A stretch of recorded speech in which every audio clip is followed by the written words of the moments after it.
দর্শক সরাসরি দেখছেন যে এখানে আসলে যারা সিনেমা হল কর্তৃপক্ষ রয়েছে তাদের সাথে কিন্তু একটা এখানে দর্শকরা রয়েছে, দর্শকদের একটা তাণ্ডব চলছে। হাই বন্ধুরা, ওয়েলকাম ব্যাক টু সিনে সুমন্ত। কি অবস্থা সবার? মেগাস্টার শাকিব খানের তুফান সিনেমা তো ভেঙে দিতেছে সকল অতীতের রেকর্ড। এতদিন বাংলাদেশের সিনেপ্লেক্স মাল্টিপ্লেক্সে যেই রেকর্ডটা ছিল শাহরুখ খানের জওয়ানের দখলে, সেই রেকর্ডও অলরেডি ভেঙে দিছে গতকাল। যদিও বা বাংলাদেশে বক্স অফিস সিস্টেমটা নিয়ে অনেক তর্ক বিতর্ক আলোচনা সমালোচনা আছে, কারণ আমাদের দেশে ইন্ডিয়ার মতো বা বহির্বিশ্বে অন্যান্য দেশের মতো সিনেমা রিলেটেড বক্স অফিস সিস্টেমটা ওইরকম স্টাবলিশ না, ওয়েল স্টাবলিশ না, ওইরকম অর্গানিক না। তারপরও ফেসবুক একটা পেজ আছে বিএমআর নামে, ওরা মাল্টিপ্লেক্সের বাংলাদেশে যে চেইনগুলো আছে, শাখাগুলো আছে, ওইগুলোর একদম অরিজিনাল ওয়েবসাইট থেকে যে টিকিট সেলটা হয় সেটা অ্যানালাইসিস করে ওরা রেগুলার রিপোর্ট করে। তো সেইখান থেকে ওদের ফেসবুক পেজ থেকেই আমি এই জিনিসটা ফলো করে, তো সেখান থেকে এই সোর্সটা নিয়ে আমি এই ভিডিওটা করা, আমার এই তথ্যটা শেয়ার করা। তো এটা শুধুমাত্র বাংলাদেশের সিনেপ্লেক্স মাল্টিপ্লেক্সের চেইন শাখার রিপোর্ট।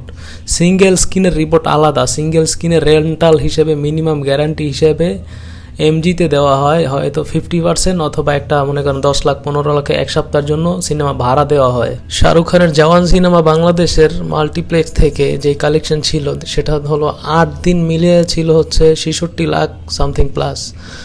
আর মেগাস্টার শাকিব খানের তুফান সিনেমা শুধুমাত্র বাংলাদেশের স্টার সিনেপ্লেক্সের শাখাগুলো থেকেই তৃতীয় দিনে 66 লাখ প্লাস কালেকশন করছে।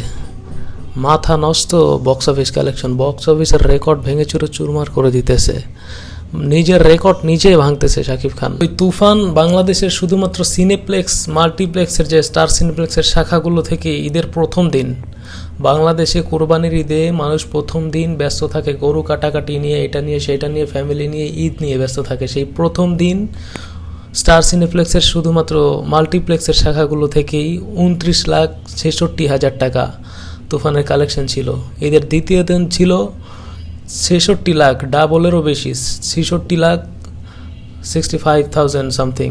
তারপরে তৃতীয় দিন 66 লাখ, মানে প্রায় 67 লাখ টাকা শুধুমাত্র স্টার সিনেপ্লেক্সের শাখাগুলো থেকে। নর্মালি আমরা যদি নর্মালভাবে থিঙ্কিং করি, শাহরুখ খান একটা গ্লোবালি একটা স্টার, সে ইন্টারন্যাশনালি ফেমাস সব দেশেই। এই ইন্ডিয়ান সাবকন্টিনেন্টাল যতগুলো দেশ আছে, বাংলাদেশ, ভুটান, পাকিস্তান, শ্রীলঙ্কা, নেপাল, যতগুলো দেশ আছে, এমনকি ইউরোপ, আমেরিকা, ওয়েস্টার্ন কান্ট্রিতেও সে অনেক ফেমাস।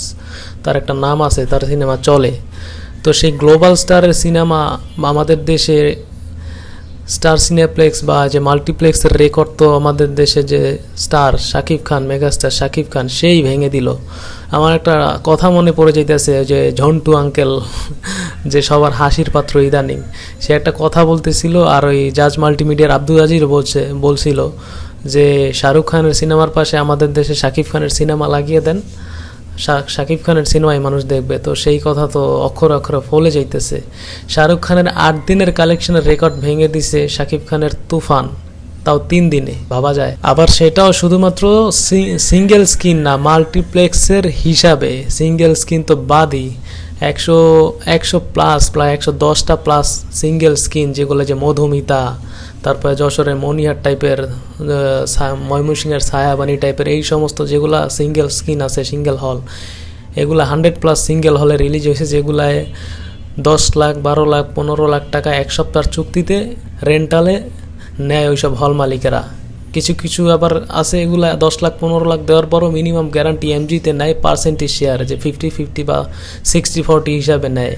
তো ওগুলার হিসাব তো বাদই দিলাম। ওগুলার হিসাব করলে তো অলরেডি এক সপ্তাহে 4-5 কোটি টাকা অ্যাডভান্স কামাই নিছে টেবিল মানি হিসাবে। এই হিসাবটাও শুধু বললাম যে শাহরুখ খানের রেকর্ড, এটা শুধুমাত্র মাল্টিপ্লেক্সের হিসাবে।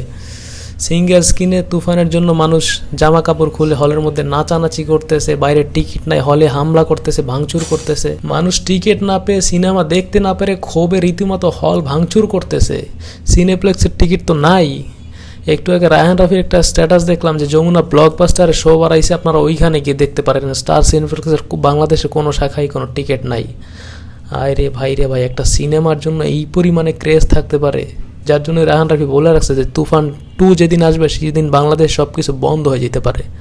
মানে একটা স্টারের সিনেমার জন্য, একটা সুপারস্টার মেগা স্টারের সিনেমার জন্য এই পরিমাণে ক্রেজ। ভাইরে ভাই পুরাই মাথা নষ্ট। তো আরও বক্স অফিস রিলেটেড, তুফান রিলেটেড আরও আপডেট আছে আমার সিনে সুমন চ্যানেল আর ফেসবুক পেজের সাথেই থাকবেন। ধন্যবাদ। এই বিষয়ে আপনাদের কার কী মতামত সেটাও জানাবেন। ও আমার চ্যানেলটা সাবস্ক্রাইব করতে ভুলবেন না। লাইক কমেন্ট শেয়ার দিয়ে পাশে থাকবেন। বাই, দেখা হচ্ছে পরবর্তী ভিডিওতে।